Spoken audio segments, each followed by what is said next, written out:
ሰላም ጤና ይስጥልን ተመልካቾቻችን እንደምን ዋላችሁ እንደምን አመሻችሁ ከአንከር ሚዲያ ዝግጅት ክፍል ያክብሮ ሰላምታችንን እናቀርባለን። የሀገራዊ ምክክር ኮሚሽኑ 8 አጀንዳዎችን አዘጋጅቶ በመጪው ለ3 ሳምንት በሚካሄደው የመጨረሻው ጉባኤ ላይ ለውይይት እንደሚቀርብና የመጨረሻው የአጀንዳዎች ማሰባሰቢያ ምራ ግብር እንደሚጠናቀቅ አስታውቋል።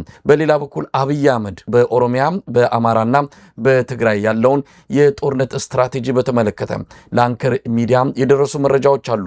እንዲሁም ወታደራዊ ቁመናውን በተመለከተም እንደዚሁ የተለያዩ መረጃዎች ይወጡ ነው። እነዚህን አስመልክተን ከፖለቲከኛ ዶክተር ሚልኬሳ ሚደጋ ጋር የምናደርገውን ቆይታ ነው እንድትከታተሉ የምንጋብዘው። መልካም ጊዜ።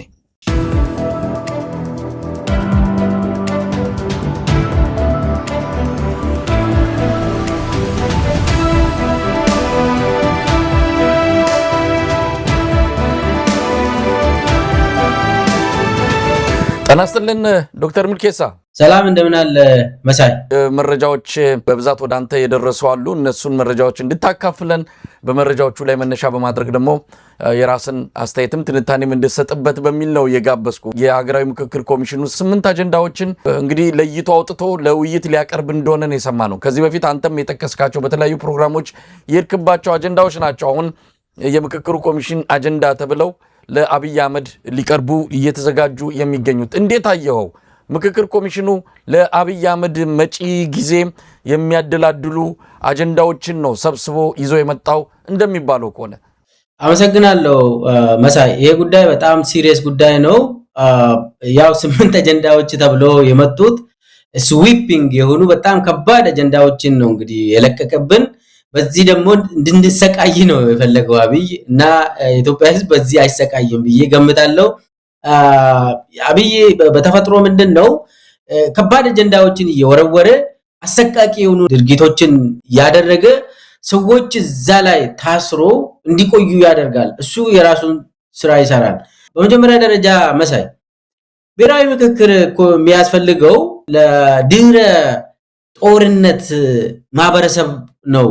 ይሄ ነገር የሚያስፈልገው ጦርነትን ከጨረስክ በኋላ ማሳረጊያው ምንድነው? ናሽናል ዳያሎግ ነው የሚያስፈልገው። አሁን ኢትዮጵያ ውስጥ ጦርነት እየተጧጧፈ አገር እየፈረሰች አብይ እዚህ ጋር እንትን ሰብስቦ ድራማ ይሰራል እና ይኸውልህ ፕሪንሲፕሉ ናሽናል ዳያሎግ የሚባለው የሚዋጉ ኃይሎች ናቸው ተሰብስበው የጋራ መድረክ የሚፈጥሩት። አሁን የውጭ ሀገር ዜጋ ብትጠይቅ አሁን አብይ ናሽናል ዳያሎግ የብሔራዊ ምክክር እያካሄደ ነው ብለህ እንደው ብትነግረው በቃ የኦሮሞ ነጻነት ሰራዊት ይሳተፋል፣ ፋኖ ይሳተፋል፣ ቲዲኤፍ ይሳተፋል ይላል። ማለት ዋናው እነኚህ ናቸው። ይሄ ብልጽግና ሰራዊትም ይሳተፋል። ስለዚህ በተለይ አራቱ የታጠቁ ቡድኖች ተሳትፎ በቃ ኢትዮጵያ ወደ ሰላም እየወሰዱ ነው ይላል። የውጭ ሀገር ዜጋም ብትነግረው ይሄንን እንደዚህ እየተደረገ ነው ብትለው፣ ነገር ግን ድራማው ሌላ ነው። ብሔራዊ ምክክር ሳይሆን በጣም ቲያትር ነው፣ ብሔራዊ ቲያትር ነው የሚሆነው። አብይ በጣም እንደ ሆሊውድ ሰራተኛ ይመስለኛል አንዳንድ ጊዜ እሱ የሚያደርገው። የተቀጠሩ ሰዎችም እነ ፕሮፌሰር መስፍን አርአያ የሚባለው አንዳንዴ የተማሩ ናቸው ወይስ ስብዕና እንኳን የላቸውም ወይ ለዚህ ሰውዬ ንግስና? አሁን እኮ ንጉስ ነኝ ብሎ ሰው ህዝብን እየጨፈጨፈ ነው። ከዚህ በላይ ምንድነው የሚፈልገው አብይ? ከዚህ በላይ ሌላ ምንድነው የሚፈልገው? እየተደረገ ያለው አንደኛ ብሔራዊ ምክክር አይደለም ለማለት ነው። በፕሪንሲፕልም በሳይንስም ብሔራዊ ምክክር አይባልም። ይሄ የአንድ ፓርቲ የአብይ አህመድ ፓርቲ ያዘጋጀው ድግስ ነው የሚሆነው። ያ ድግስ ደግሞ በጣም በቃ ካድሬዎች እየተሰበሰቡ ነው አዲስ አበባ ላይ። አሁን 4000 የሚሞሉ ከሁሉም ክልሎች የተወጣጡ ካድሬዎች የብልጽግና ካድሬዎች አዲስ አበባ እንዲገቡ ሐምሌ 8 ላይ ነው የሚገቡት። ያው እንትኑ መክፈቻ ቀኑ ሐምሌ 8 ነው እና 4000 የሚሆኑ ወደ 3 ሳምንታት እስከ 1 ወር የሚቆይ አዲስ አበባ ስብሰባ አዳራሽ ነው እየተዘጋጀ ያለው እና እንግዲህ ያጨናንቃሉ አዲስ አበባን። ካድሬው ይበላል። አጀንዳ ማሰባሰቢያ ተባለ ደግሞ የሚያስቅ ምናልባት ዶክተር ሚልኬሳ ይህንንም በተመለከተ በተለይ ወደ አዲስ አበባ ከየክልሉ ከየከተማው አስተዳደር የተጋበዙ ወይም ደግሞ ጥሪ የተደረገላቸው ከ80 እስከ 85 በመቶ የብልጽግና አባላት ወደ 5 በመቶ የሀገር ሽማግሌዎች ከወጣት ማህበራት ያው ወጣት ማህበራትም በአንድም ይሁን በሌላ የብልጽግና መዋቅር ውስጥ ነው ያሉት። ስለዚህ ከ90% በላይ ከየክልሉ ከየከተማው አስተዳደር የሚመጡት የብልጽግና አባላት ናቸው ወይም ደጋፊ ናቸው። ስለዚህ ብልጽግና ለብልጽግና የሚመክርበት ሌላ የኢትዮጵያ ማህበረሰብ ክፍል የሚሳተፍበት አይደለም። ስለዚህ የብልጽግና ድግስ ነው የሚለው አሁን ከምንም በላይ ግልጽ እየሆነ የመጣ ይመስላል። ይህንን በተመለከተ ከዛው ከውስጣቸው ነው የተበተነውን ደብዳቤ አይተው የነገሩን። ጠርተው ወይም ደግሞ መልምለው እንዲልኩ የተባሉት ከብልጽግና መዋቅር ውስጥ እንደሆነ ለማወቅ ተችሏልና ያልከው ነገር ትክክለኛ ነው ለማለት ያለው 100% የብልጽግና አባልና የብልጽግና ደጋፊ ነው የሚገባው። መዋቅሩ ለይተው ማን ነው ጠላት ብሎ እዛው ይተፋል። ለምሳሌ አሁን አጨብጫቢ እንደ ኢዜማ ምናምን ሊገባ ይችላል። ሌላውም እንደዚሁ አጨብጫቢዎች ይገባሉ፣ በተቃዋሚ ፓርቲ ስም ይገባሉ። አሁን እንደው አሁን ኢዜማና የአብይ በምን ይለያሉ? ተመሳሳይ አቋም ያላቸው አገሪቷን የበተኑ ያሉት ቡድኖች የተወሰነ 5% 2% ምናምን ይገባ 100% የአብይ ደጋፊዎች ናቸው የሚገቡት። ይሄ ደግሞ መዋቅሩ ለይቶ እንዳውም የሳይኮሎጂያቸውን የሚመጡ ሰዎችን በስጀርባቸው ምን ነበር፣ ቤተሰቦቻቸው እነማን ናቸው፣ ከየት ነው የተወለዱት ምናምን ሁሉ ዘሩን ሁሉ ያጠናል ወደዚህ መድረክ ለማምጣት እና ያለቀ ጉዳይ ነው። እዚህ ላይ አሁን አንዳንድ ነገሮችን ብናነሳ ይሄ ብሔራዊ ምክክር ኮሚሽን የሚባለው የተፈጠረው በትግራይ ጦርነት ጊዜ ነው። ከዛ ጊዜ ጀምሮ አጀንዳ እየሰበሰብን ነው አሉ። 4 ዓመት ሙሉ የ4 ዓመት ፒኤችዲ የሚሰራ ሰው ማለት አጀንዳ የምትሰበስብ አንድ ሰው ነው እንደሚሰበስበው 4 ዓመት ሙሉ የምትሰበስበው ከሁሉም ክልሎች ምን አይነት መረጃ ምን አይነት ህዝቡ ገበሬው ምንድነው ያለው? በነገራችን ላይ የተሰበሰበው ሐሳብና መስፍን አርአያ ያነበበው አንድ አይደለም። ህዝቡ ገበሬው በአማራ ክልል ምንድነው ህዝቡ ያለው? ገበሬው ግን ግልጽ የሆነ ጥያቄ ሲያነሳ ነበር። ግልጽ የሆነ እነኚህ ግልጽ የሆኑ ጥያቄዎች በአማራ ክልል በኦሮሚያ ክልል የትግራይ ተወላጆች የትም ቦታ ሐሳብ ይስጡ፣ ሐሳባቸው የደቡብ ህዝቦች ሁሉም ቦታ የተሰጡ ሐሳቦችና 8 አጀንዳ የተባለው የተለያየ እንደሆነ ተነግሮኛል። ከብልጽግና ውስጥ አብይ አህመድ ራሱ ቆይቷል እኮ ገመንግስቱን ለውጣለው ፕሬዝዳንት ሆናለው ምናምን በቃ ራሴን ሾማለው ምናምን ብሎ ሲሰራ የገመንግስት ጻፊ ኮሚቴ ተብሎ 3 ኮሚቴዎች የተዋቀሩት እኮ የዛሬ 6 ዓመት አካባቢ ነው። እኔ እንዳውም ኢትዮጵያ ነበርኩኝ ያለ እና ጌዲዮም ጢሞቴዎስ ፍትህ ሚኒስቴር በነበሩበት ጊዜ ሂልተን ሆቴል 3 ጊዜ ተሰብስቦ ፕሬዘንት ሲያደርጉ ነበር።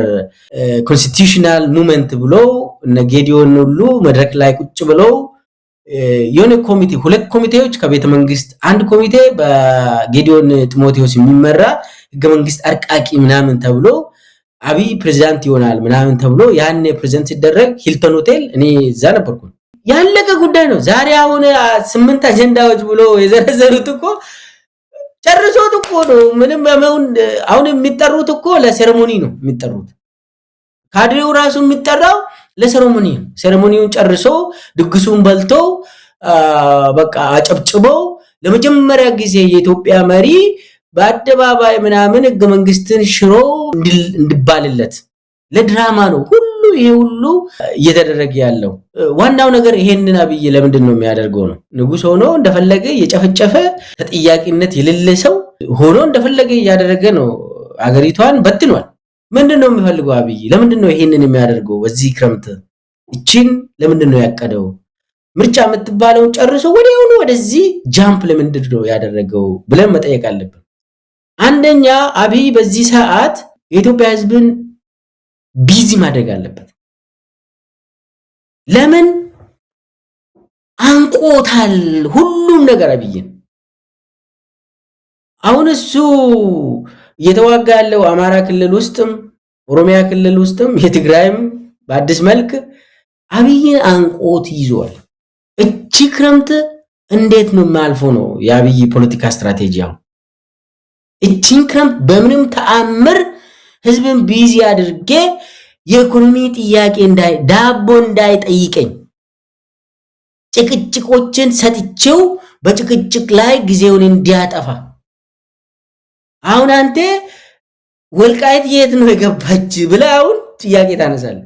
አዲስ አበባ እንዴት ሆነች ብለህ ዛሬ መቃብር እንኳን የሌለው የኢትዮጵያ ህዝብ ምን ወልቃይት አለው? አንድ ኢትዮጵያ ውስጥ አሁን በክብር የሚቀበርበት ቦታ አለው? ይሄ ድንበሬ ምንጥስዮ አብይ ይዞ የመጣው እኮ ህዝቡን ቢዚ የሚያደርግ ነው። በዚህ ሰዓት የኢትዮጵያ ህዝብ የመኖር መብት የለው።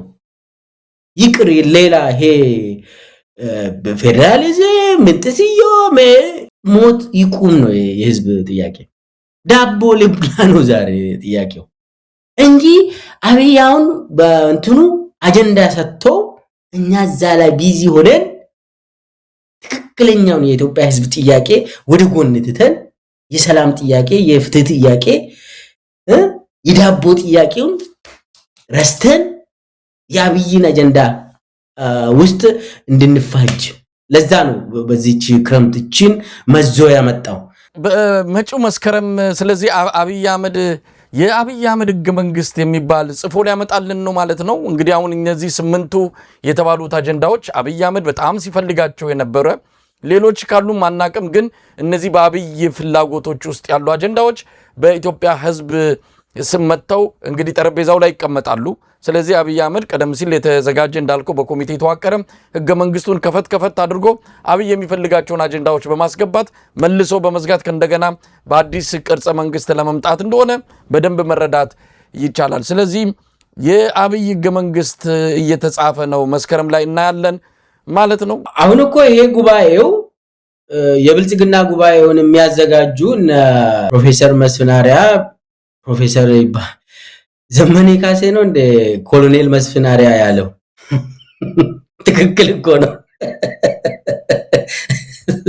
እና ይሄ ጉባኤው የአብይን አጀንዳ ያጸድቃል።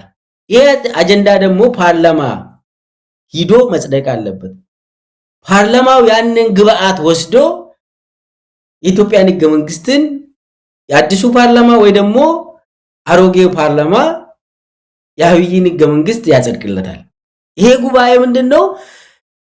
አብይ ጽፎ 8 አጀንዳ ምናምን ብሎ አሁን ይሄ 8ቱ አጀንዳ ከኢትዮጵያ ህዝብ የመጣ አይደለም። እኔ መሳይ 101% እርግጠኛውን የምነግርህ 8ቱ አጀንዳ የአብይ አጀንዳ ነው። የአብይና ምናልባት የብርሃኑ ነጋ የተወሰኑ እዛ የሚቀመጡ ሰዎች ናቸው እንጂ የኢትዮጵያ ህዝብ አጀንዳ በዚህ ሰዓት ይሄ አጀንዳ አይደለም። ከፈለክ አንተ አዲስ አበባም ደውልና ወይ ኦሮሚያም ደውል ቤተሰብ አለ፣ እዛ አማራ ክልልም ደውል ቤተሰብ አለ፣ ደውለ የተነጋገራችሁትን ገበሬዎችን ጠይቅ። ምንድነው እዛች ጋር የመከራችሁት? ምን አይነት ሐሳብ ነው የሰጣችሁት? ይሄ 8ቱ አጀንዳ የሚባለው ላይ እንደው ገበሬውን ጠይቀው፣ የኢትዮጵያ ህዝብን ጠይቅ። እንደዚህ አይደለም። እና ምን ለማለት ነው ይሄ ጉባኤው የተባለው ጉባኤ ይመጣና አጠቃላይ አቅጣጫ አብይ የዘረዘረውን 8ቱን አጀንዳዎችን ያጸድቃል። ከዛ 8ቱ አጀንዳዎች ወደ ፓርላማ ይወሰዳል። አሮጌው ፓርላማ ወይ ጨርሶለት ሊሄድ ይችላል። ከዛ ወደ ክልሎች ይወሰዳል። ክልሎችም አብዛኛው ክልሎች ያጸድቁታል። ከዛ በኋላ የአብይ ህገ መንግስት ተብሎ የብልጽግና ህገ መንግስት ተብሎ እንትን ይደረጋል። ከዛ ብሔራዊ ቤተ መንግስት የንግስና ኦሬዲ እንትን ብሏል፣ ታድሷል። ሁሉም ነገር እንዳውም ትልቁ በ500 ቢሊዮን የተባለው ቤተ መንግስት እሱ የደረሰ ነው እና በጣም ላክሸሪ የሆነ በቃ ንጉሰ ነገስት ይሰየማል ማለት ነው። የአብይ ህልም ነው ይሄ ነው። በቃ እቺና እቺ ቡሞት አይቆጨኝም ይላል አብይ። በቃ ህልሙ 7ኛ ንጉስ የተባለችው እሷን አይቶ ለመሄድ ነው አብይ። ግን ይደርሳል ወይስ አይደርስም? እሱን እንወያይ።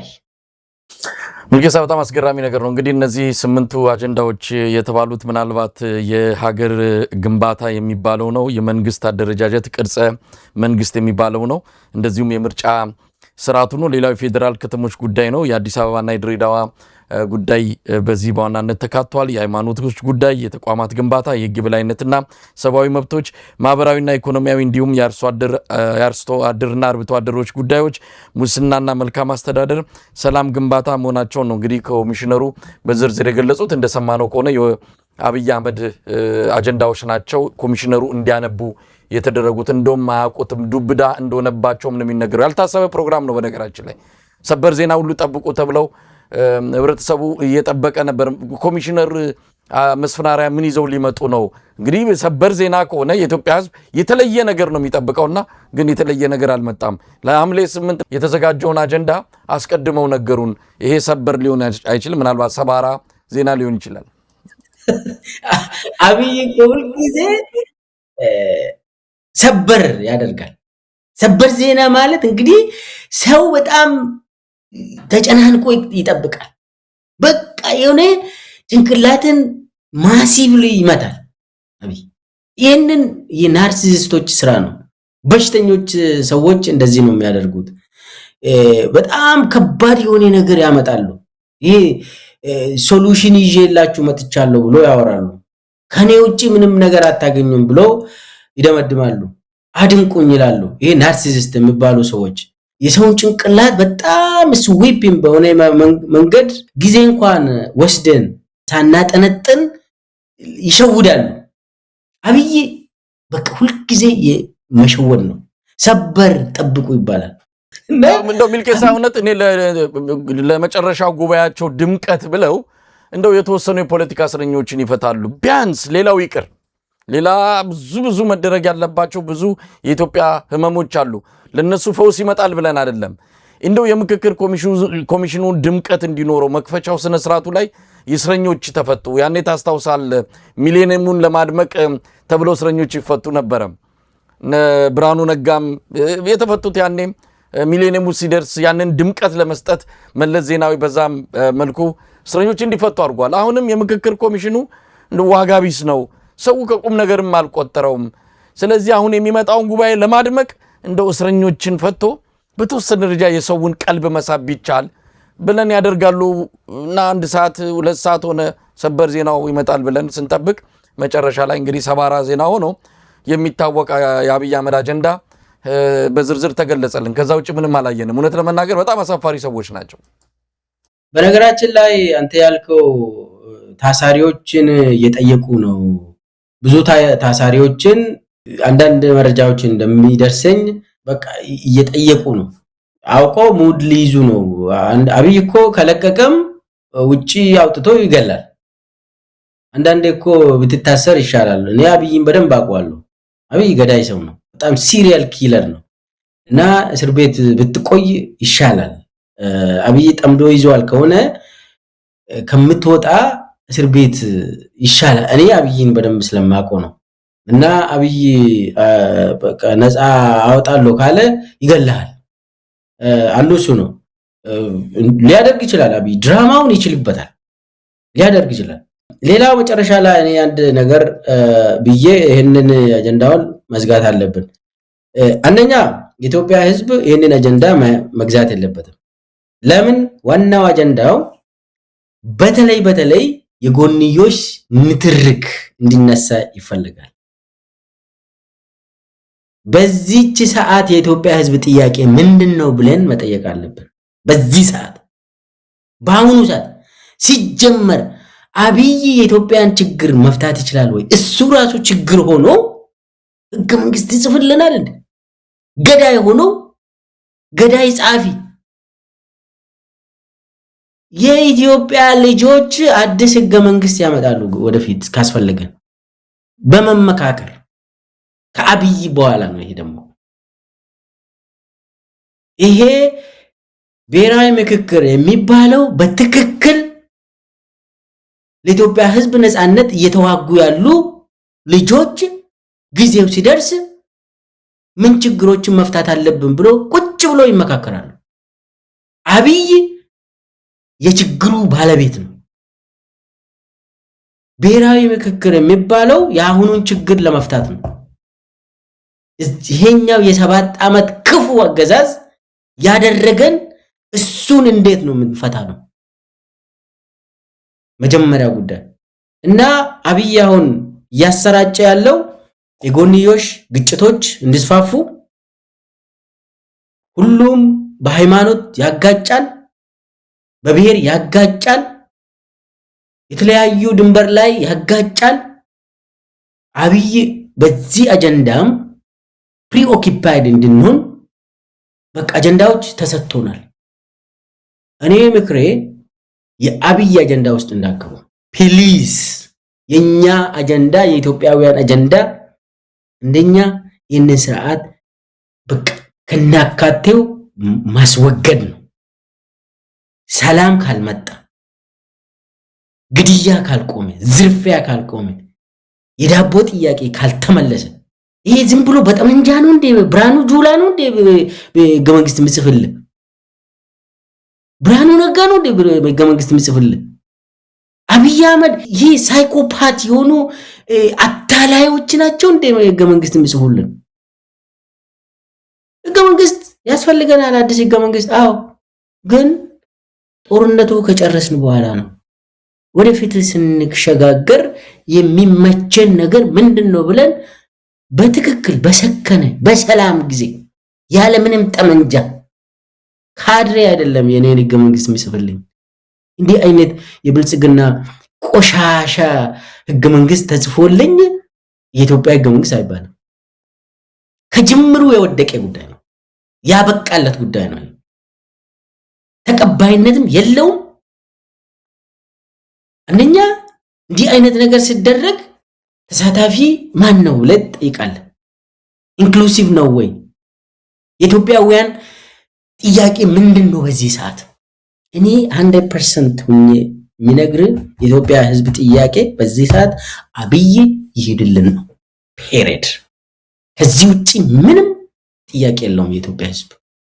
አመሰግናለሁ ምልኬሳ። ወደ ሌሎቹ መረጃዎች እንሂድ። እንግዲህ የአብይ አህመድ ቀጣዩ ስትራቴጂ ምንድነው? በተለይ በአማራ በኦሮሚያና በትግራይ ያሉ ጦርነቶች አሉ። ተባብረው መተው ጥይት እንዳይተኩሱበትና የህብረት ክንዳቸውን እንዳያሳርፉበት የሆኑ ዘዴዎችን ፈጥሮ ወደ እነዚህ 3 አካላት ተልኮ የተሰጣቸው ግለሰቦች መሰማራታቸውን የሰማነውና ይህንንም በደንብ መረጃው እንዳለ እገምታለሁ። በዋናነት አብይ አህመድ ፈርቷል። የፈራበት ምክንያት በዚህ ክረምት ውስጥ እነዚህ ያሉት ተባብረው ከመጡ ያው ንግስናውንም የሰራውንም ለፍቶ ያን ሁሉ ብር ያወጣበትን ቤተ መንግስትም ሳይኖርበት ሊያፈናቅሉት ይሆናል ለሚለው ስጋት በጣም በከፍተኛ ደረጃ እየናጠው ነው የሚገኘውና እስቲ ምንድነው እያደረገ ያለው በእነዚህ 3 አካባቢዎች በአማራ በኦሮሚያና በትግራይ ክልል ያሉትን ጦርነቶች እንደምን ሊወጣ ነው? አንዳንድ ነገሮችን በስውር በሚስጥር እያደረገ ያለው እስቲ በዝርዝር መረጃውን ማካፍለንና ምን ማለት እንደሆነም ያንተን እይታ ታጋራናለህ። ይሄ ጥሩ ጥያቄ ነው።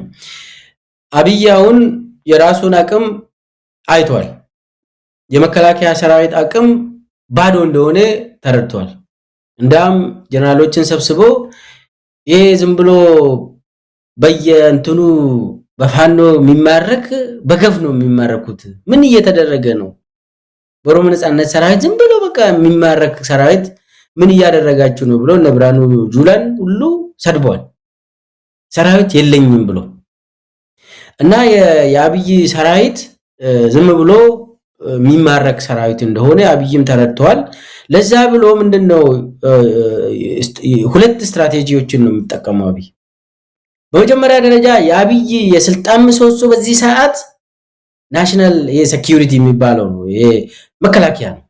እና በመከላከያ ስር ማለት መከላከያ ስንል ብዙ የታጠቀ ኃይል አለው አብይ። ምን ማለት ነው? የኢትዮጵያን ኢኮኖሚ ስለሚይዝ ስለሚቆጣጠር፣ የኢትዮጵያን ዲፕሎማሲ ስለሚቆጣጠር ከፈለገ ብድር ይወስዳል።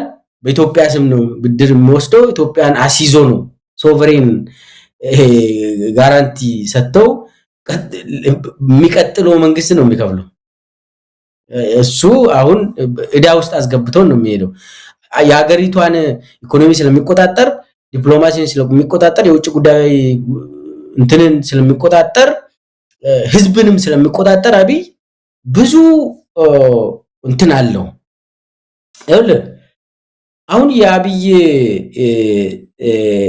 አብይ እንዴት ነው ራሱን የሚጠብቀው? የአብይ ሴኩሪቲ መዋቅሩ ምን ይመስላል ብለን ከጠየቅነው አት ሴንተር ኢሊት ፎርስ የሚባል አለ።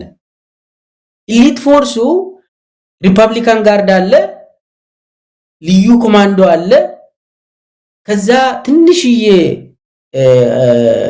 እንትን ኤርቦርን አለ። ከዛ ቀጥሎ መከላከያ የሚባለው ነው ያለ። በእዝ ተከፋፍሎ ያለው አብይን ከቦ የሚጠብቀው የመጀመሪያ ዙሪያ ቤተመንግስቱ ራሱ ነው። ቤተመንግስቱን የሚጠብቁት በሶስት እርከን ነው። እንግዲህ ቤተመንግስቱ ራሱ በሶስት እርከን ብቻም ሳይሆን አብይ በኢትዮጵያ ታሪክ ለመጀመሪያ ጊዜ የቢሮውን ቁልፍ እንኳን ሌላ ሰው አይደለም የሚከፍቱለት፣ ራሱ በአሻራው ነው ያደረገው። ማንም ሰው አይገባም የሱ ቢሮ። ለምን? ስለሚፈራ። ድሮ በመለስ ጊዜ በኃይለ ማርያም ጊዜ በሌላ አካል ነው የሚያዘው፣ እሱን አሻራው ነው ያደረገው። ከዛ ቀጥሎ እንትኑ ይበዛል። ምሽግ ነው ለማለት ነው። ይሄ ቤተመንግስት ማለት ምሽግ ነው። ከዛ ሪፐብሊካን ጋርድ ፈርስት ራውንድ አለ፣ ሰከንድ ራውንድ አለ፣ ተርድ ራውንድ አለ። ግቢው ራሱ 3 ግቢ ነው ያለው ስለሚፈራ። በላይኛ በኩል ድሮ መንገድ ነበር፣ እሱን አዘጋኩ። በታችኛ በኩል በአዋሬ በኩል ድሮ ካምፕ የነበረው እሱን ሙሉ ሙሉ ህዝቡንም አፈናቀለ አይደለ? እሱን እዛ አካባቢ ያሉትን ስለሚፈራ ህዝቡ አንድ ጊዜ ገንፍሎ ሊውጠኝ ይችላል ብሎ እና ምን ለማለት ነው አብይ የመከላከያ አሬንጅመንቱን ካየው መጀመሪያ ዙሪያ አብይን የሚጠብቁ ኢሊት ፎርስ የሚባሉ ናቸው። ጥቂት ናቸው እነኚህ ሪፐብሊካን ጋርድ፣ ልዩ ኮማንዶና አየር ወለድ ብዛት የላቸውም እነኚህ።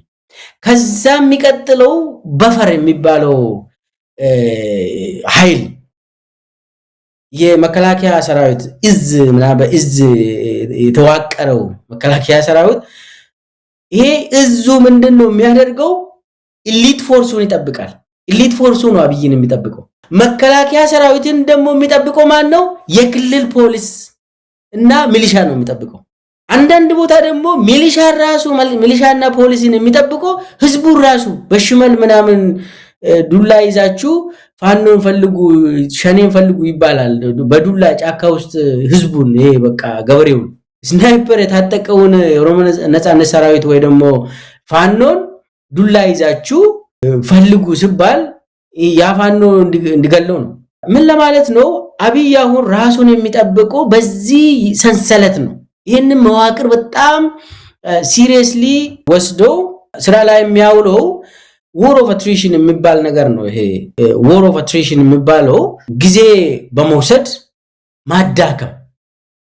አሁን ፋኖ ከልዩ ኃይልና ከሚሊሻ ጋር እንዲዋጋ ያደርጋል አብይ። ለምን?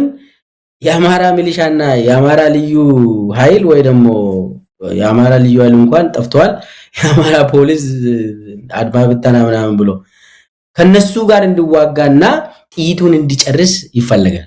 ይሄ የጦር ስትራቴጂ ነው።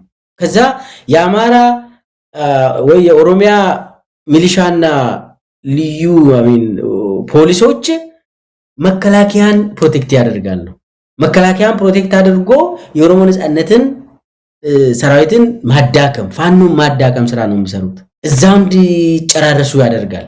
አብይ ደግሞ የኢትዮጵያን ኢኮኖሚ ስለተቆጣጠረ የፈለገውን ሰው በአፈሳ በማሳልጠን በየጊዜው ይተካል። መከላከያ ሰራዊቱም ካለቁ ከሞቱበት ከተማረኩ ማለት ነው። መከላከያን እንደው እንትንም አያይም ባይዘይ አብይ። መከላከያ ዝም ብሎ ተራ ነው፣ ሂዱና ሞቱ ነው በቃ። ለኔ እልል እያላችሁ እየተደሰታችሁ መሞት አለባችሁ በቃ ይላል በአፈና ወስዶ። ምን ለማለት ነው? ይሄ የአብይ ሴኩሪቲ ስትራክቸሩ ካርታ ድሮ የሚጫወቱት እንደዚህ።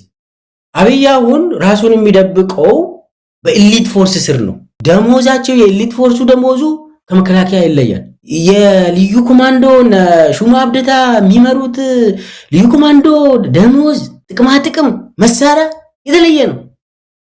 የመከላከያ ሰራዊት በእዝ የተደራጀው ደሞዝ እንኳን አያገኝም እያልኩ ነው። በየክልሉ የሚንከራተት መከላከያ ሰራዊት ምንም ዋጋ የለውም። እንዳውም የሚበላው እህል ራሱ በጨጓራ እያለቁ ነው አሉ የመከላከያ ሰራዊት አባላት። እህሉ አልተመቻቸው፣ ደሞዛቸው ዜሮ አያገኙም። እሱንም ኢሊት ፎርሱስ፣ ሪፐብሊካን ጋርድ፣ ልዩ ኮማንዶ እንዴ አየር ወለዱ ትንሽም ቢሆን አዲስ አበባ አካባቢ ነው የሚኖሩት። እነኚህ በኩል ጊዜ ቁርጥ ነው የሚበሉት።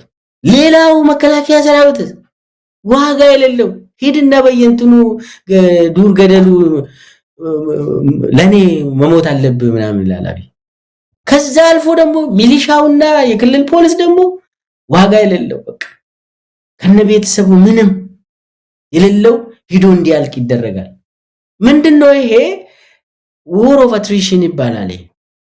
ማዳከም ያዳከመ ጊዜ እየወሰደ አያሸንፍም። ግን የማሸነፊያ ስትራቴጂ ሳይሆን የኔው አያልቅም የነሱ ያልቃል ስትራቴጂ ነው። ፋኖ ያልቃል፣ የኦሮሞ ነጻነት ሰራዊት ያልቃል፣ የኔ ግን አያልቅም፣ እኔ በየጊዜው አዳዲስ ሰራዊትን አመጣለሁ ብሞትም ብሎ እንደዛ አይነት። አሁን ለአብይ የአማራ ሚሊሻ ካለቀ ፋኖም ካለቀ እሱ በሁለቱም ይደሰታል። ዋናው ሰው ማለቁና አብይ ቤተመንግስት መቆየት ነው። እና ይሄ አንዱ ስትራቴጂ ነው። ይሄ የሰራዊት ዋናው የአብይ ምሰሶን እያወራን ነው። የአብይ የስልጣን ምሰሶ እነኚህ ከኢሊት ፎርሱ ጀምሮ እስከ ሚሊሻ ያለው ይህንን ይጠቀማል፣ እድሜውን ለማራዘም ሌላውን ለማዳከም። አሁን አንዳንድ ቦታ በአማራ ክልልም በኦሮሚያ ክልልም ሚሊሻው እና ክልል ፖሊስ እያወቀ ይመስለኛል ከፋኖ ጋር አይነካኩም፣ አይተኳኩሱም። ገብቷቸዋል መሰለኝ። ይህ ትክክለኛ ስትራቴጂ ነው። መከላከያ ሰራዊት አባላትም ለምንድን ነው የምንሞተው ማለት ጀምሯል። ቶሎ እጅ ይሰጣሉ። ሂዱና ሞቱልኝ ብሎ ሲያሰማራ ቶሎ በእንትን እጃቸውን ይሰጣሉ። ገብቷቸዋል የአብይ ስትራቴጂ። በሰው ልጅ ህይወት ደም የሚጫወት ሰው መሆኑ ገብቷቸዋል። ይሄ አሁን ከመከላከያ ያገኘሁት ዶክመንት ነው። ለዚህ የስትራቴጂውን የሚተነትነው እንዴት እንሂድበት፣ በተለይ በኦሮሚያና በአማራ ክልል ሚሊሻውንና ፖሊሱን መጠቀም ይላል። እነሱን እንዲያልቁ ማድረግ፣ እነሱ በማለቅ የፋኖና የኦሮሞ ነጻነት ሰራዊት ጠመንጃ እንዲያልቅ፣ የነሱ ሰራዊት እንዲያልቅ ማድረግ፣ ማዳከም። እኛ ከዛ በኋላ በቁጥር እንበልጣቸዋለን፣ አውትላስት እናደርጋለን። እኛ ቶሎ አናልቅም፣ እኛ እነሱ ያልቃሉ። እዛው እርስ በርስ እንዲጨራረሱ ማለት ነው። ይሄ በጽሁፍ ተጽፎ የሚከተሉት ነው። ይሄንን የምናወራው ፋኖ ስትራቴጂካሊ ጥይቱን የት ነው መጠቀም ያለበት? ሚሊሻው ላይ ፖለቲካ ስራ መስራት ያስፈልጋል። ፖሊሱ ላይ የፖለቲካ ስራ መስራት ያስፈልጋል። ዋናው የኦሮሞ ነጻነት ሰራዊት የፋኖ ጥይት ሌላ ቦታ ነው መሆን ያለበት። አብይ ነው የሀገራችንን ሰራዊት ያበላሸው። እንደዚህ መሆን አልነበረበትም። የሀገራችን ሰራዊት ቁመናቸውን ያበላሸው አብይ ነው። እንዲበሰብስ አደረገ አብይ።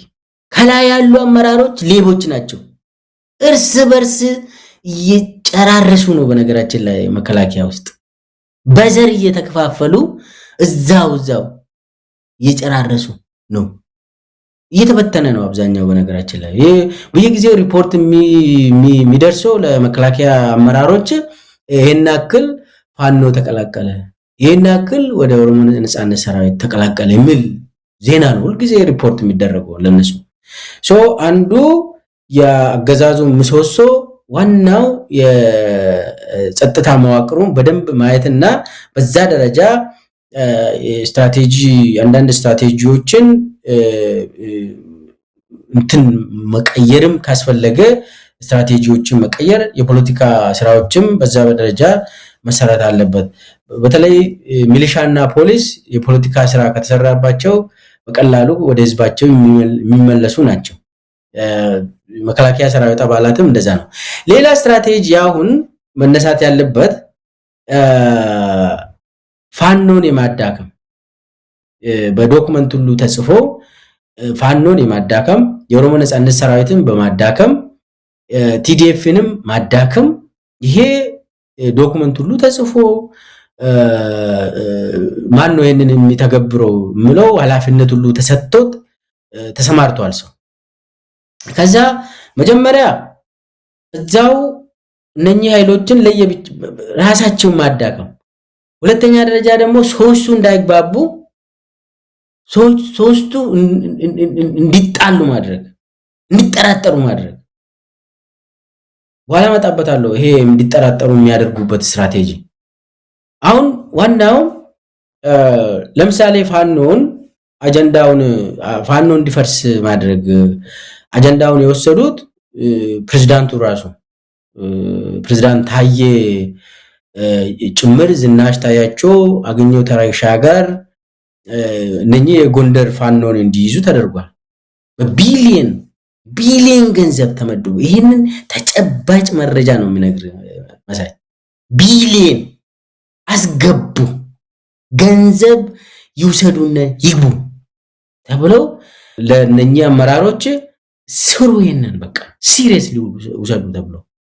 ጎጃም ደግሞ የጎጃም ባለሀብቶች አዲስ አበባ የሚቀመጡ አስገቡ የጎጃም ፋኖችን ገንዘብ በቢሊየን አለ ተጠቀሙ ይግቡ።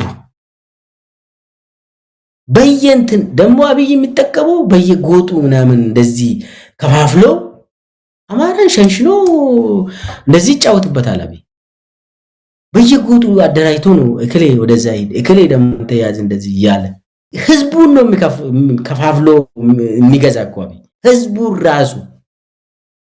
እና ይሄንን ገንዘብ ተቀብሎ የተሰማሩ ሰዎች በጎንደር ዙሪያ እየተንቀሳቀሱ ያሉ ሰዎች አሉ።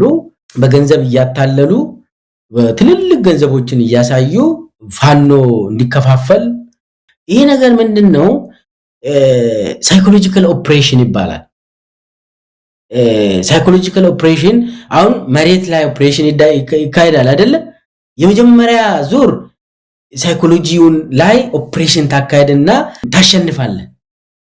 ይሄ ፊፍዝ ጄነሬሽን ዋርፌር ይባላል። አብይ አሁን ህዝብ ላይ የሚያካሄደው የስነ ልቦና ጦርነት በጣም ከባድ ነው። ሁልጊዜ እሱ ኦፕሬሽን ያካሄዳል ህዝብ ላይ በቃ ይመታል፣ ሳይኮሎጂ ያስገብራል። መጀመሪያ በሐሳብ ነው በስነ ልቦና ላይ ነው የሚጫወተው አብይ። ከዛ በኋላ መሬት ላይ ካገኘ ከተሳካለት ያሳያል።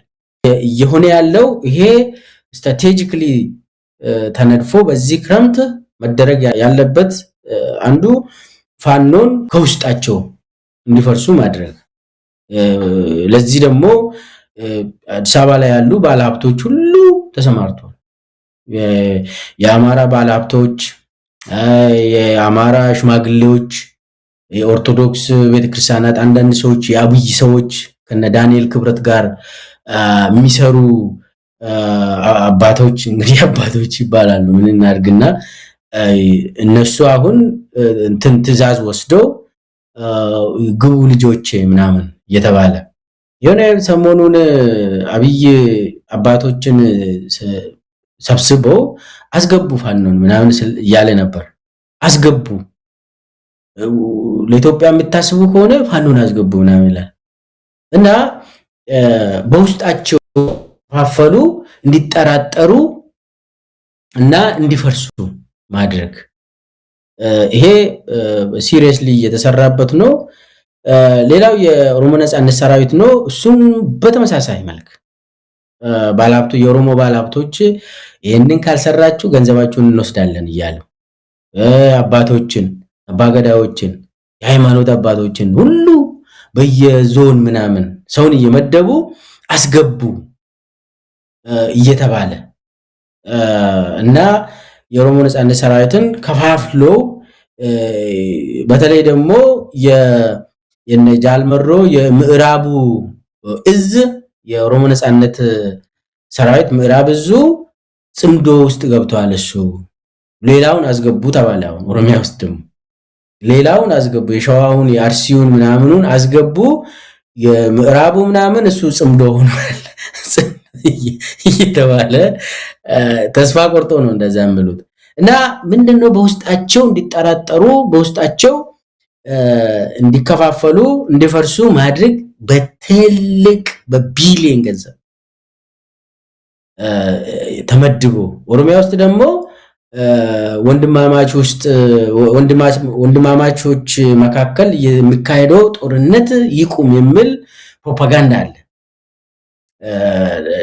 ለዛ ብዙ ገንዘብ ወጥቶ ነው እንደዚህ እየተደረገ ያለው።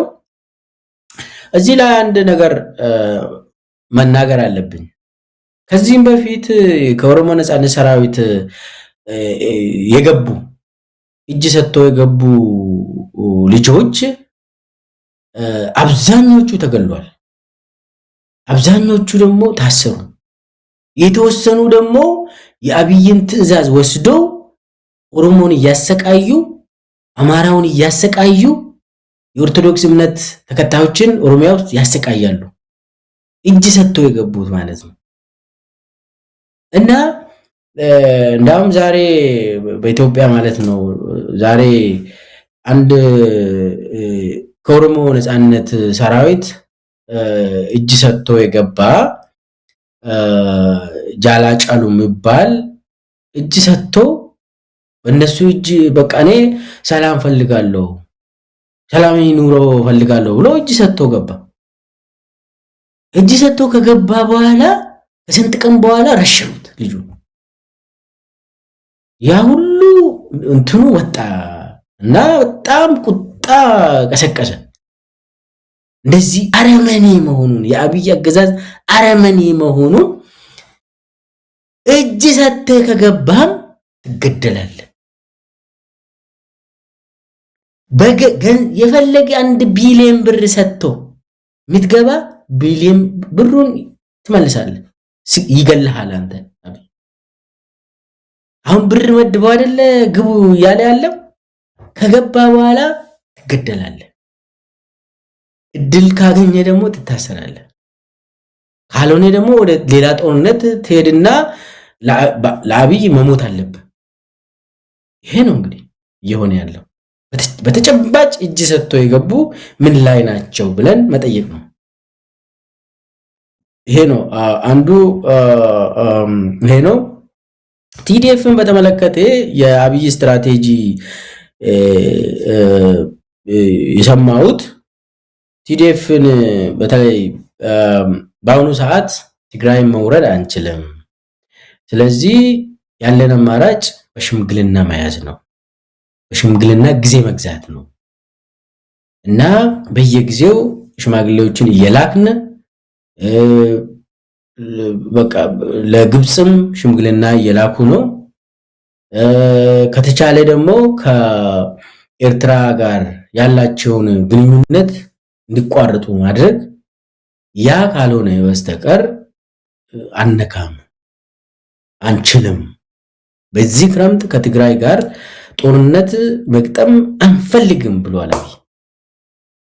እነሱን አንደኛ በውስጥ ማዳከም ይቻላል፣ እንዲዳከሙ ማድረግ ይቻላል። ኦሬዲ እነጌታቸው ረዳ አለን፣ ነጻድቃን አለን፣ ብዙ እነ ሳሙራ የኑስ አለን፣ ማዕት አሉ የህዋት አመራሮች ከአብይ ጋር የቀድሞ የህዋት አመራሮች እና እነሱን ተጠቅመን ማዳከም እንችላለን። ስለዚህ ጊዜ እናገኛለን። ስንፈልግ ኦባሳንጆን እንልካለን፣ ስንፈልግ ፕሪቶሪያ ነምበር 2 ምናምን ብለን እንጀምራለን።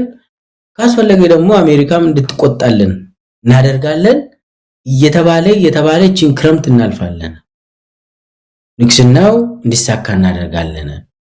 እና ትግራይን ኢኒሼት በእግረኛ ጦር ትግራይ ውስጥ መግባት ምናምን ፈርቷል።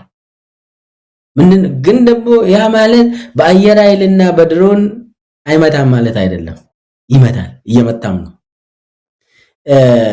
ስለዚህ ትግራይን በተመለከተ ጊዜ በመውሰድ ትግራይን ማዳገም። አሁን ትግራይ ብሎኬድ ውስጥ ነው ያለ። እህል አያገኙም፣ ነዳጅ አያገኙም፣ መድኃኒት አያገኙም። በዚሁ ከቀጠለ የማዳከም አቅም አለው። ይዳከማሉ፣ እጅ ይሰጣሉ ማለት ነው። at the end of the day ደሞዝ የላቸው፣ ገንዘብ የላቸው። በምን ገንዘብ ነው የሚጠቀሙት? በኤርትራ ገንዘብ ነው የሚጠቀሙት። አሁን አብይ እኮ ፑሽ አድርጎ አንዳንድ ክንፌ ዳኘው የሚባል ወራዳ ምንድነው ያለው ሰሞኑን ትግራይ ነፃ መውጣት አለባት፣ ትግራይ ሀገር መሆን አለባት። ይሄ አብይ ይፈልጋለች። እኔ ልንገር፣ የትግራይ ተወላጆችም ይስሙ። አብይ የሚፈልገው ትግራይ እንገነጠል፣ አገር እንሁን የሚል ዜማ እንዲጀምሩ ይፈልጋል አብይ። ይቺን ዜማ ክንፌ ያወራው ጎል ነው ትግራይ ላይ ያስገባው። እኔ ይኸውላችሁ የአብይ ቁማር አውቃለሁ እኔ። አሁን እና አዳነች እና ብርሃኑ ጁላ ሂዱልን ምናምን የሚሉት ወጥተው ያኩ ድራማ ነው። እነሱ አሁን እንሂድ ካሉ ደግሞ መከራቸውን ያያሉ። እንሂድ ካሉ ወዴት ነው የሚሄዱት? ኢትዮጵያ እምብርት እኮ ማለት ወሳኝ ሲቪላይዜሽናሊ ካወራን እኮ ከአክሱም ነው የምንጀምረው አይደል እንዴ? እና ያ ትግራይ እንሂድ ካሉ እንግዲህ ዌስተርን ካንትሪዎችም አገሮችም ኢትዮጵያ እንድትበተን አይፈልጉም። እዚህ ላይ ሲሪየስሊ ማየት አለባቸው። እነ ክንፌ ዳኘው የሚያወሩት በጣም አደገኛ ፖሊሲ አሁን አብይ ወደ ኮርነር አስጠግቶ ለመምታት ይፈልጋል። ኢትዮጵያውያንም ትግራይ እንሂድ ካሉ ያው ተቸግሮ እንደዛ ሊሉ ይችላሉ። ነገር ግን አዋጭ መንገድ አይደለም። ያ የትግራይ ችግር ኢትዮጵያ ውስጥ ይፈታል። የትግራይ ችግር አብይ አህመድ ነው፣ ብልጽግና ነው እንጂ ኢትዮጵያ አይደለችም። ኢትዮጵያ የትግራይ ችግር አይደለም። እንደው ምልኬሳ አሁን የሶስቱንም ስትራቴጂ ወደ ሶስቱም አካላት ወደ ፋኖም ወደ ቲዲኤፍ ያው ህዋት ትግራይ እንደዚህም ወደ ኦሮሞ ነጻነት ሰራዊት ኦላ እነዚህን አሁን ቀደም ሲል በዝርዝር ያስቀምጥካቸውን ነገሮች ለማድረግ አብይ አህመድ ተዘጋጅቶ በቢሊዮን የሚቆጠሩ ገንዘቦችን መድቦ ሰዎችን አሰማርቶ አሁን ወደ እንቅስቃሴ እንደገባ ነው። ይህንንም በተለያዩ መረጃ ምንጮች ማረጋገጥ ተችሏል። ግን ይህን ነገር አልሞከረም ወይ ከዚህ በፊት? አሁን ምናልባት በጋራ ስለሚመጡ መሃላቸው ላይ የልዩነት አጀንዳ አመጣለሁ ብሎ ሊበታትናቸው ፈልጎ ከሆነ ካልሆነ በስተቀር ግን ፋኖ ጋር ሞክሯል። ታቦታ ሲይዞ ብዙ የአገር ሽማግሌዎችን ብዙ ገንዘብ ተበድቦ አየነው እኮ። የገቡ ያልተጠለፉ የሉም ማለት አይደለም፣ ተጠልፎ የገቡ አሉ። ግን መሰረታዊ የፋኖን መዋቅር ሊነካ አልቻለም። እንደውም የበለጠ የፋኖ ኃይል እየተጠናከረ ነው የመጣው። ኦላንም ብንሄድ ታንዛኒያ ድረስ ያን ያህል ግርግር ተፈጥሮ እኮ ምንም የመጣ ነገር የለም። እነ ጃልሰኝን ወደ ራሳቸው አስገብተው ብዙዎችን ወደ ብልጽግና መንደር እንዲገቡ ካደረጉ በኋላ እኮ እንደውም የኦላ ጦር የተጠናከረ አዲስ አበባ አፍንጫቸው ስር እኮ ጥቃት እየፈጸመ ያለው። ቲዲኤፍንም የምናየው ነው። በእርግጥ በፊት ከነበረው ቁመና አንጻር ምንድነው የሚለው ሌላ ነገር ነው፣ ግን ዝግጅት እያደረጉ እንዳለ ነው የምንሰማው። በዚህ ላይ አብይ አህመድን በደንብ አውቀውታል። እነሱም ናቸው ለዚህ ያበቁት። መቼም እንድነው እናት ልጅ ለእናቷ ምጣት አታስተምርም። አብይ አህመድ ከነሱ በልጦ የነሱን የፖለቲካ ጨዋታ ይጫወታል ብለን ልንገምት አንችልም። እንዲሁ ውስብስብም አናድርገው አብይን። ያኔ ያልተሳካለት አሁን እንዴት ሊሳካለት ይችላል? አሁን የምትላቸውን ስትራቴጂዎች ያኔም ተጠቅሟል። አሁን ምንድነው የተለየ የሚያደርገው ሚልኬሳ? ይሄን እኔ ያልኩት አብይ የሚያስበው ነው። ይሳካል አይደለም፣ አይሳካም። ኦሬዲ አንተ እንዳልከው ታይቶ የወደቀ እንትን ነው። ምን መሰለ ሳይንቲፊክሊ እናውራ። አንድ ትግል ለሰርቫይቫል የሚታገል ኃይል ይሄ ዎር ኦፍ አትሪሽን የሚባለው አይሰራም። እነሱን አውትላስት አደርጋለሁ እኔ እነሱን በማዳከም እኔ ራሴን ኃይል እየጨመርኩ ሄዳለሁ የሚባለው ለሰርቫይቫል የሚታገሉ ኃይሎች ላይ አይሰራም። ለዚህ ነው ቪየትናም አሸናፊ ሆና የወጣችው በ1970ዎቹ ውስጥ። ግዙፍ ሀገር እንግዲህ ዓለም ላይ ያለችው አሜሪካ አምና ነው በቃ እንውጣ ምናምን ብሎ የወጡት። ቪየትናም ያንን ያሸነፈችው ለዚህ ነው። ለሰርቫይቫል የሚታገሉ ከሆኑ እነሱ እየፈረጠሙ ይመጣሉ። ስርዓቱ እየደከመ ወደ ታች እየሄደ ይመጣል። ስርዓቱ ይፈርሳል። ለምን? ሰርቫይቫል አብይ አላወቅም። አሁን አብይ ከህዝብ ጋር ነው እየተጋጨ ያለው። አንድን ህዝብ ለማጥፋት ነው አብይ የሚሄደው። ያ ህዝብ ደግሞ ለህልውናው ብሎ አስታጥቆ አሁን ለምሳሌ የኦሮሞ ነጻነት ሰራዊት የዛሬ 7 ዓመት አንድ የተወሰኑ ወረዳዎች ላይ ነበሩ። በ2 ሳምንት ጨርሰን እናጸዳለን ብሎ ስዝት ነበር ብርሃኑ ጁላ። በ2 ሳምንት አለ። ከዛ 2 ሳምንትም ሆነ 2 ዓመትም ሆነ 4 ዓመት ሆነ የኦሮሞ ነጻነት ሰራዊት እየሰፋ እየበዛ ኦሮሚያ ሙሉ ጠቅልሎ ያዘ። እንዳውም ተስፋ ቆርጦ ምንድነው ያሉ አሳውን ለማጥፋት ባህሩ እንትኑን ውቅያኖሱ ማድረቅ ምናምን የሚል ፖሊሲ አመጡ። ኦሮሞ መጨፍጨፍ ማለት ነው። አሁን የኦሮሞ ነጻነት ሰራዊት በየጊዜው እየተጠናከረ መጣ እንጂ እየተዳከመ አልመጣም። ስለዚህ የአብይ ፖሊሲ ውድቅ እየሆነ አይተናል። ፋኖም በተመሳሳይ የዛሬ 2 ዓመት ፋኖ የት ነበር? ዛሬስ በግልጽ የሚታይ ነገር ነው። ስለዚህ የአብይ ጦር ስትራቴጂ ተፈትኖ የወደቀ ጉዳይ ነው። ህዝቡ ራሱ አውቋል። አሁን ለምን መሰለህ? አንድን ጦርነት ለማሸነፍ 3 ነገሮች ያስፈልጋሉ። አንደኛ ህዝቡ ሊደግፍ ይገባል ያንተን ጦርነት። አብይ ፋኖን ለማሸነፍ ህዝባዊ ድጋፍ ያስፈልጋል። አማራ ክልል ላይ ሌሎችም ክልል ላይ አንድ ህዝባዊ ድጋፍ። ያ ህዝባዊ ድጋፍ ደግሞ ከየት ነው የሚመጣ? ዘዊል የሚባል ህዝቡ ፋኖን መጥላት አለበት።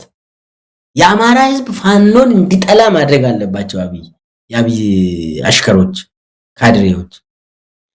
ስለዚህ አማራን ፋኖን እንደ ጭራቅ ምናምን አድርጎ የሳለ ለህዝቡ መንገር አለበት። ያንን ሞክሯል አብይ፣ ግን ተሳካ አልተሳካም? ማንም ሰው አልገዛም ያንን ፕሮፓጋንዳ። ስለዚህ ህዝብ ደግሞ የሆነን ኃይል ካልጠላ አንደኛ ሀብቱን ላንተ አይሰጥም፣ ሁለተኛ ህይወትን ላንተ አይገብርም። ያንን ፋኖ እየተዋጋ ለመሞት ዝግጁ የሆነ ህዝብ አታገኝም። ስለዚህ ጠላትን የሚጠላ ምናምን ይላሉ አይደለና ይልማ መርዳሳ የኛ ሰራዊት ጠላትን የሚጠላ ሰራዊት ነው ያለን ይላሉ። ለምንድን ነው እቺን የሚጠላ የሚሉት? the will የሚባል ነገር አለች። አንድን ኃይል ካልጠላ አትዋጋም። ያ አሁን ህዝቡ ፋኖን ነው የሚጠላ ወይስ አብይ ስርዓትን ነው የሚጠላ? አማራ ክልል ላይ ይሄ የአማራ ህዝብ ይወስን። ግልጽ የሆነ ነገር ነው። የኢትዮጵያ ህዝብ ፋኖን ነው የሚጠላ ወይስ የአብይ ስርዓትን ነው የሚጠላ? የኦሮሞ ነጻነት ሰራዊትን ነው የሚጠላ ወይስ የአብይ ስርዓትን ነው የሚጠላ? ይህ ግልጽ ሆኗል አሁን። ስለዚህ ህዝባዊ መሰረት የለውም ማለት ነው። ያንተ ጦርነት ወድቋል። እዚህ ላይ ማንም ሰው በፍላጎቱ የአብይ ሰራዊት ሆኖ ህይወቱን ለመገበር ሀብቱን ለመገበር ዝግጁ የሆነ ኢትዮጵያ የለም ዛሬ። በአፈናና አፈሳ ነው አይደል ወታደር የምትሆነው። ይሄ ዋናው ጦርነት እኮ ስነ ልቦና ዝግጅት፣ የሳይኮሎጂ ዝግጅት ያስፈልጋል። አንድ ሰራዊት ለአንተ ለመሞት ዝግጁ ነው ወይ? አፍሰ በጉልበት ሂድና ሞትልኝ ካልክ ይሞትልሃል? አይሞትልህም። ስለዚህ ህዝቡም አሁን ኦሮሚያ ውስጥ ባለፈው የትግራይ ጦርነት ልኩ አመሉቡ የሚባል ነበር ዘመቻው። ከዶሮ እስከ ህይወት ገብራለሁ የሚል ብቻ ወያኔን ሂዱና ግደሉልኝ ምናምን እኔ ዶሮዬንም ህይወቴንም ሰጣለሁ የሚል ፕሮፓጋንዳ ነበር ኦሮሚያ ላይ። ዛሬ ያ ልኩም የለም ልቡም የለም፣ ራሱ ያን የለም ዶሮም የለም። አሁን ህይወቱን የሚገብርለት የለም ሰው። አሁን በአጠቃላይ ከሶስቱ አንዱ ዘዊ ለሚባል ህዝባዊ መሰረት የለም። ሁለተኛው የሰራዊት ጉዳይ ነው። ያንተ ሰራዊት አደረጃጀቱ፣ አመራሩ ከላይ ጀነራሎቹ ቁመናቸው ምን ይመስላል? ሰራዊቱ ወኔ ያለው ወይ? ጀግና ሰራዊት አለው ወይ? ሂዶ ፋኖን የሚደመስስል ሰራዊት አለው ወይ? ሂዶ የኦሮሞ ነጻነት ሰራዊት ወይ ደግሞ ቲዲኤፍን የሚደመስስል በቃ ጀግና የሆነ በቃ ሂድልን ምናምን እንደዛ አይነት ሰራዊት አለው ወይ? የለም። አንደኛ የሰው ኃይል ካየ የተዳከመ ኤግዞስት ያደረገ መከላከያ ሰራዊት ነው። ሁለተኛ የጠመንጃ የሚታጠቁት ራሱ የለም። በየጊዜው ጨርሰናል ምናምን እያሉ ይቸገራሉ። በነገራችን ላይ ጠመንጃውን የሚደግፈው ዩኤኢ ነው። ዩኤኢ እየተዳከመች ነው አሁን። ስለዚህ የወታደሩ ቁመና ከላይ ኮራፕሽን፣ ይሄ ኮንትሮባንዲስት ነው። ከላይ ያሉ አመራሮች፣ የሰራዊቱ አመራሮች፣ ከታች ያሉ ደግሞ በረሃብ እያለቁ ነው። የሰራዊቱ አመራሮች፣ የሰራዊቱ እግረኛው ታች ያለው እና ታችኛው እርከን ላይ ያሉ የሰራዊቱ አባላት ደግሞ ከላይ ያሉ ቢሊዮነሮችን ይመለከታሉ፣ ያያሉ፣ ዲፍረንሱን ያያሉ። እና የአብይ ሰራዊት ዚሮ ነው። የሚዋጋ ሰራዊት የለውም አብይ። ሁለተኛ ነው ይሄ ደግሞ። ሶስተኛ ፖለቲካ ነው፣ የፖለቲካ አመራር ነው። ዋና አንድ ጦር የሚመራ በፖለቲካ ነው። ግቡ ምንድን ነው? ግቡን ዲፋይን የሚያደርግ የሀገር መሪው ነው። አሁን አብይ አሁን የኢትዮጵያን ጦርነቱ ግቡ ምንድን ነው? ራሽናሉ ምንድን ነው? ሪዝን ምንድን ነው? የኢትዮጵያን ጦርነት የሚመራ አብይ ነው ወይስ መሐመድ ቤንዚያን ነው? እንደኔ እኔ አብይ አይደል፣ አብይ አስፈጻሚ ነው። መሐመድ ቤንዚያን ነው የሚመራው። ስለዚህ ግቡ አይታወቅም ማለት ነው። ግቡን የሚያውቁ እነማን ናቸው? እነ መሐመድ ቤንዚያን ናቸው። ለምንድን ነው ይህንን ፋይናንስ የሚያደርጉት? at the end of the day ፍላጎታቸው ምንድን ነው? እነኚህ ዩናይትድ አረብ ኤሚሬትስ ምንድን ነው ፍላጎታቸው? ኢትዮጵያን ለመበተን ነው ወይስ ልክ እንደ ሱዳን ሊያረጉን፣ ሊቢያ ሊያረጉን፣ የመን ሊያረጉን ነው ወይስ? ምናውቀው ነገር የለም። ግን በደንብ መገመት የምትችለው ኢትዮጵያን ያጠፋሉ። ኢትዮጵያን ቂም የያዙት ነገር ይኖራል። ስለዚህ የነኚህ ጦርነቶች በፖለቲካ የሚመሩ የውጭ ሀገር ዜጎች ናቸው። ውጭ ሀገር ነው ኢትዮጵያን የምትመራው። ስለዚህ በሶስቱም ጠንካራ የሆነ ሶስቱ አንድ ላይ መሆን አለበት። ህዝባዊ ድጋፍ አለ ወይስ ጠንካራ ሰራዊት አለ ወይ? ያንተ ፖለቲካ ጥርት ያለ ግብ ያለ ጦርነት ነው ወይ? አንድ ሚሊተሪ ስትራቴጂስት ነው የፕሩሺያ የነበረው ካርል ቮን ክላውዘዊትስ የሚባል ወታደራዊ ስትራቴጂስት ነው ይህንን የሚለው። የኔ እንትን አይደለም ትንተናው። በጣም የታወቀ ዓለም ላይ የሚጠቀስ ሰው ነው። ካርል ቮን ክላውዘዊትስ የሚባለው የሚሊተሪ ስትራቴጂስት ነው እና እንዳውም ጦርነት የፖለቲካ ቅጥያ ነው። war is a continuation of politics by other means ይላል። which means reason ያስፈልጋል። ጦርነት በሪዝን ነው መመራት ያለበት ይላል። አሁን ምን አይነት ሪዝን ነው አሁን የኢትዮጵያ ጦርነት፣ የኦሮሚያ ጦርነት፣ የአማራ ክልል የትግራይ ጦርነት ምንድነው ሪዝኑ?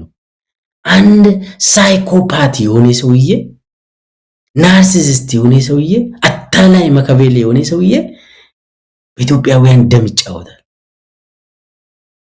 እና በዚህ ሁኔታ ካየው የአብይ እንትን ጦርነት ኦሬዲ የተሸነፈ ጦርነት ነው። አሸናፊዎቹ ደግሞ ከወዲሁ የታወቀ ነው። በአማራ ክልል የታወቀ ነው። በኦሮሚያ ክልልም የታወቀ ነው። በትግራይ ክልልም ኦሬዲ የታወቀ ነገር ነው። እነኚህ ኃይሎች ደግሞ አሁን አብይ የፈራው እነኚህ ኃይሎች አንድ ላይ ሆኖ ሌሎቹም ኢትዮጵያውያንን አንድ ላይ አድርጎ ለውጥ ያመጣሉ በዚህ ክረምት። የኔ ድሮን ደግሞ ክረምት ዳመና ውስጥ አትሰራም፣ ስለዚህ በዚህ ጊዜ እንዳይጎዱኝ ብሎ ነው አብይ ይሄንን ሁሉ ያደረገ ያለው እንጂ አብይ በጣም ወድቋል። እሱ የሚያስበው ሌላ ቅዠት ነው። መሬት ላይ ያለው አንተ እንዳልከው ሌላ ነው። በጣም ነው የማመሰግነው። እንግዲህ ያቀረብካቸው መረጃዎች በአንድም ይሁን በሌላ ጠቃሚ ናቸው። ጥንቃቄ ለማድረግም የሚያስፈልጉና የሚጠቅሙም ናቸውና መረጃው የደረሳቸው አካላት እንግዲህ አያውቁም ማለት አይደለም። ነገር ግን በተለይ ማህበረሰቡ እነዚህን ነገሮች በጥንቃቄ እንዲመለከት ነው። የአብይ አህመድን የማጭበርበሪያ መንገዶች ይሄ አጀንዳ ሰጥቶ ሰውን የሚጠምድበትን የተለመደ ስትራቴጂውን በደንብ አድርጎ በመረዳት ለአብይ አህመድ የማይመች መጪ ጊዜ መፈጠር ይኖርበታልና መጪው ጊዜ የሞት ሽረት ነው ብሏል እሱ መንግስቱን እስኪመሰረት። የኢትዮጵያ ህዝብም እንግዲህ አጠቃላይ የተነሱ ሚልኬሳ በጣም ነው የማመሰግነው። ጠቃሚ መረጃን የሰጠከን ለነበረን ቆይታ በአንከር ሚዲያ ታዳሚዎች ስም ከልብ ማመስገን እሰናበታለሁ። ሰላም። ቴንክ ዩ